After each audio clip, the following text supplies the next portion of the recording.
የአሜሪካ ዜጋም ሆኑ ግሪን ካርድ የሚኖራችሁ እንደዚሁም ደግሞ ለጉብኝት ወደ አሜሪካ የምትመጡ ሰዎች ልክ ኤርፖርት ላይ እንደገባችሁ የሚያጋጥማችሁ ነገር አለ። ምንድነው ይሄ ነገር? የትራምፕ አስተዳደር አዲስ ህግ ባይሆንም እየተገበረ ያለው ነገር ግን ስልኮችን ሁሉ መፈተሽ ጀምሯል። ሁሉም አይደለም፣ ራንደምሊ ሰዎች ሲገቡ ስልኮችን ፈትሸው የማየትና ወደ መጣችሁበት የመመለስ ነገር አለ። በርግጥ ዜጋውና ግሪን ካርድ ያላቸው ሰዎች ላይባረሩ ይችላሉ፣ ግን ጥንቃቄ ሊደረግ ይገባል። በዚህ ጉዳይ ላይ እንደምታውቁት አንድ ፈረንሳይ ሰሞኑን የትራምፕን የሚቃወም ፖሊሲ ይዞ ወደ ሂውስተን ሊጓዝ ሲል በስልኩ ላይ አግኝተውበት ወደ አገሩ እንዳባረሩት ይታወቃል። ይህን ተከትሎ አንድ የህግ ባለሙያ ጋብዤላችኋለሁ። አጠር ያሉ ነጥቦችን አነሳላቸውና እሳቸው ምላሽ ይሰጣሉ። ይህን ህግ ትራምፕ ነው ወይ ያወጣው? ዩኤስ ከስተምስ እንደ ቦርደር ፕሮቴክሽን እና ቲኤስኤ ልዩነታቸው ምንድነው? ማን ነው ስልካቸው የሚፈትሸው? ማን ነው ይሄን የሚያደርገው? ስልኬን አላስፈትሽም ማለት ይቻላል ወይ? ይሄን በተመለከተ አቶ ሙሉዓለም ጌታቸው የህግ አማካሪና ጠበቃ የሚነግሩን አላቸው። አቶ ሙሉዓለም ጉዳዩን ግልጽ ለማድረግ ማን ነው ስልክ እየፈተሸ ያለው? የሚፈትሸው በኤርፖርቶች ላይ ወይም ደግሞ ወደ አሜሪካ በሚያስገቡ ቦርደሮች ላይ ስልክ የሚፈትሸው ማን ነው? ሲቢፒ ነው ወይስ ቲኤስኤ ነው? ቲኤስኤ ፎከስ የሚያደርገው የአቪዬሽን ደህንነት ላይ ነው እና ከአቪዬሽን አንጻር ነው ፓሴንጀሮችን ስክሪን የሚያደርገው፣ ባጌጆችን ስክሪን የሚያደርገው በኤርፖርት ላይ ማለት ነው።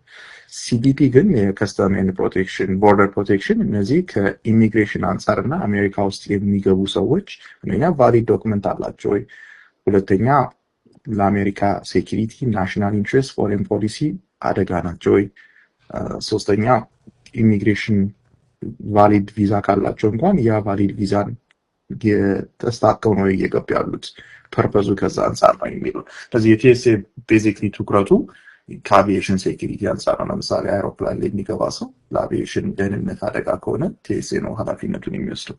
ሲቢፒ ግን የከስተም ኤንድ ፕሮቴክሽን የኢሚግሬሽን አስፔክቱን ነው የሚመረምረው። ትራምፕ አስተዳደር እንግዲህ ስልክ መፈተሽ ጀምሯል እየተባለ ነው። ስልክ መፈተሽ ይቻላል እንደ በኤርፖርት ላይ ሰው ሲገባ ወይም ደግሞ በቦርደር ሲገባ? በዋናነት ስልክ የመጀመሪያ የኢሚግሬሽን ፕሮሲዲንግ ላይ ያለ የፕራይቬሲ ፕሮቴክሽን አሜሪካ ውስጥ ከተገባ በኋላ ያለ የፕራይቬሲ ፕሮቴክሽን የተለያዩ ናቸው። አንድ ሁለተኛ ከ9/11 በኋላ ለኢሚግራንት የሚሰጠው የፕራይቬሲ ፕሮቴክሽን የተለየ ነው። የአሜሪካን ሆምላንድ ሴኪሪቲ ዲፓርትመንት ኦፍ ሆምላንድ ሴኪሪቲ በጣም ኤክስቴንድድ የሆነ መብት አለው የኢሚግራንቶችን ነን ሲቲዝን የሆኑ ሰዎችን ፕራይቬት ዶክመንቶች ከሴኪሪቲ ፐርፐዝ አንጻር የመፈተሽ የማወቅ ማለት ነው። የሲቲዝኖችን አይጨምርም። ቦርደር ላይ ሲገባ የከስተም ኤንድ ቦርደር ፕሮቴክሽን ኤጀንቶች ስልኮቻችንን፣ ኤሌክትሮኒክ ማቴሪያሎቻችንን ለምሳሌ የተከፈተ ስልክ ካለ ላፕቶፓችንን ካልከፈትን እንድንከፍት አዘው ሊፈትሹት ይችላሉ። ያ መብት አላቸው። ይሄ የመጀመሪያው ከሴኩሪቲ ፐርፐዝ አንጻር ሊፈትሹት ይችላሉ። ሁለተኛ ከኢሚግሬሽን ፐርፐዝ አንጻር ሊፈትሹት ይችላሉ። ምንድን ናቸው የሁለቱ ልዩነት? የሴኩሪቲ ፐርፐዝ ለአሜሪካ ባይ ኤኒ ሚንስ የሴኩሪቲ ትሬት ከሆነ ያ ሰው ከዛ አንጻር ሊፈተሽ ይችላል።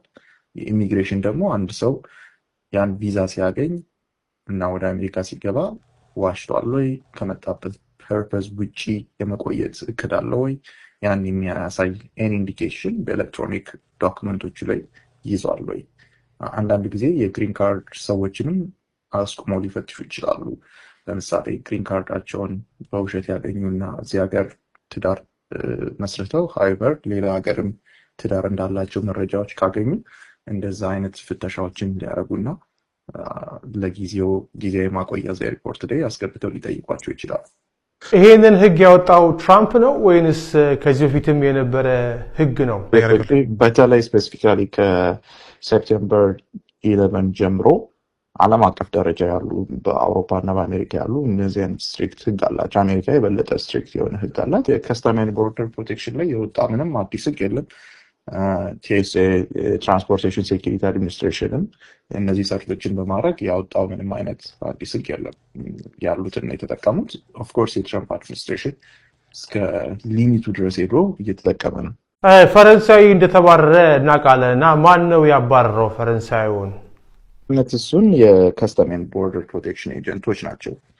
ምክንያቱም የአቪዬሽን ሴኪሪቲ ላይ ይህ ሰውዬ በስነስርዓት ከፈረንሳይ ላጌጆቹ ተመርምረው ደህንነት ሪስክን ፖዝ እንዳማረግ አሳይተው ነው ያሳለፉት።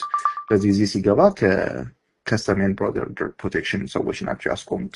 እንግዲህ ፒክቸሩ አንዱ ስልኩ ላይ ሲመለከት ከዚህ በፊት ትረምፕን የተቃወመበት ዶክመንቶች አግኝተው ያ ናሽናል ኢንትረስታቸውን ምክንያቱም የማርኮ ሩቢዮ ሲናገር እንደሰማነው በቅርብ ጊዜ ቪዛ ስንሰጣችሁ የምንሰጣችሁ አሜሪካ ውስጥ ለዛ ለቪዛ ልትሰጣችሁ ፐርፐዝ እንድትገቡ እንጂ ሶሻል አክቲቪስት እንድትሆኑ አይደለም።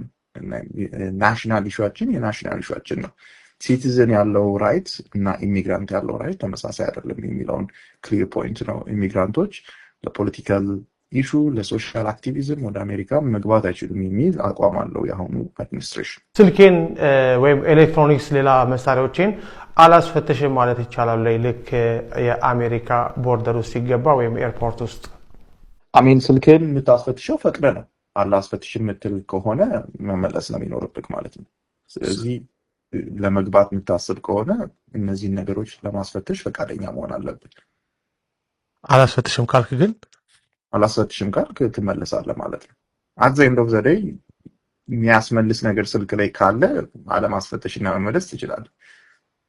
ግን ያ ደግሞ ሁለት ፕሮብሌም ይኖረዋል። አንደኛ ኢቨን ኢን ዘ ፊውቸር የመመለስ ሪስክ ሊኖረው ይችላል። ቪዛ የማግኘት ሪስክ ሊኖረው ይችላል። ምንድነው ስልክ ላይ ያለውን ነገር የበለጠ ዳውት ሊጭር ይችላል። ስልክ ላይ ያለው ልክ እንደዚህ አይነት ተቋሙ ከሆነ ሜቢ ኢንዘይንድ ወደፊት ዌቨር ልጠይቅና ሊነሳልህ ይችላል። ስለዚህ ማስፈተሹ የተሻለ አማራጭ ነው።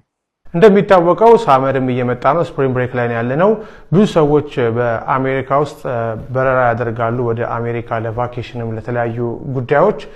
እንግዲህ ኢትዮጵያውያን የሚጓዙ ሰዎች ምንድን ነው ማድረግ ያለባቸው? ብዙ ጊዜ ምንድን ነው ኦፊሰሩ በዛ ሰዓት አይቶ ዲሲሽን ላይ ለመድረስ በጣም አነስተኛ ጊዜ ነው ያለው እና ስልካችንን ሲፈትሽ፣ ኮምፒውተራችንን ሲፈትሽ ኦር ኤኒ አዘር የያዝናቸውን ዶክመንት ሲፈትሽ የተለየ ኢሜጅ የተለየ ፒክቸር ሊሰጠው የሚችለውን ኢንፎርሜሽን አለመያዝ ወሳኝ ነው። ኢቨን ኢፍ እነዛ ነገሮች ለምሳሌ የትራምፕን የሚቃወሙ ዶክመንቶች ስልካችን ላይ ወይ ላፕቶፓችን ላይ ሊኖሩ ይችላሉ። ሜቢ እኛ ዝም ብለን እየተመለከትን አቋም በዛ ዙሪያ ላይ ኖረን ይችላል።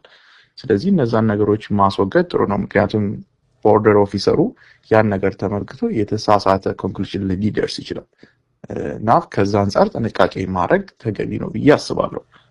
ስልኮቻችን ላይ ላፕቶፓችን ላይ የተከፈተም የተዘጋም ወይም ደግሞ የተጫኑ ዶክመንቶች ከኢሚግሬሽን ፐርፐዝ አንጻር አደጋ ውስጥ የሚጥለን ሜይ ቢ የተለየ ጥርጣሬ ሊከፍት የሚችል ከሆነ መጠንቀቅ ያስፈልጋል።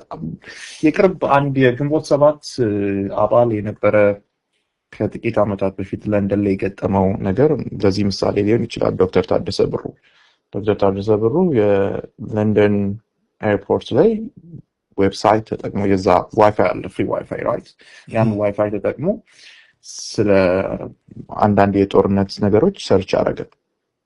አሁን በዛ ሰርች መሰረት ከሰውታል። አንዳንዴ የኤርፖርቱን ዋይፋይ ስንጠቀም ራሱ ሰርች የምናደርጋቸውን ነገሮች መጠቀቅ አለብን። ምክንያቱም ኮንሰንታችንን ሰጥተናል። ስለዚህ ኤቭሪቲንግ ሰርች የምናደርገው ከሴኪሪቲ አንጻር፣ ከትጥቅ ትግል አንጻር ኤኒ ትሬት የሚሆኑ ነገሮችን ሰርች ስናደርግ ያ ፍላግ ሊያደርግ ይችላል። ስለዚህ ስንገባ እነዛ ሰርች ያደረግናቸው ነገሮች ከኛ ፐርሰናል ኢሜል ጋር ኦር አይደንቲቲ ጋር ኮኔክት ይሆንና ልክ ስንገባ ቦርደር ኦፊሰሩ ሊያስቆመን ፈርዘር የሆነ ሰርች ሊያደርግ ይችላል። ኢቨን ምንም ባገኝብን እንኳን መንገላታቱ ወርድ አያደርግም። አንዳንዴ ለሙሉ ቀን ሊያስቀምጥም ይችላል። ስለዚህ የኤርፖርትን ዋይፋይ ስንጠቀም ሁሉ መጠንቀቅ እንችላለን። ጠበቃ ሙሉዓለም በተለያዩ ኢሚግሬሽን እና በሌሎች ጉዳዮች ላይም የተለያዩ ህጋዊ አገልግሎት ይሰጣሉ። እሳቸውን አገልግሎት ተጠቀሙ። በተረፈ ግን እስኪ በመጨረሻ የሚሉት ነገር ካለ?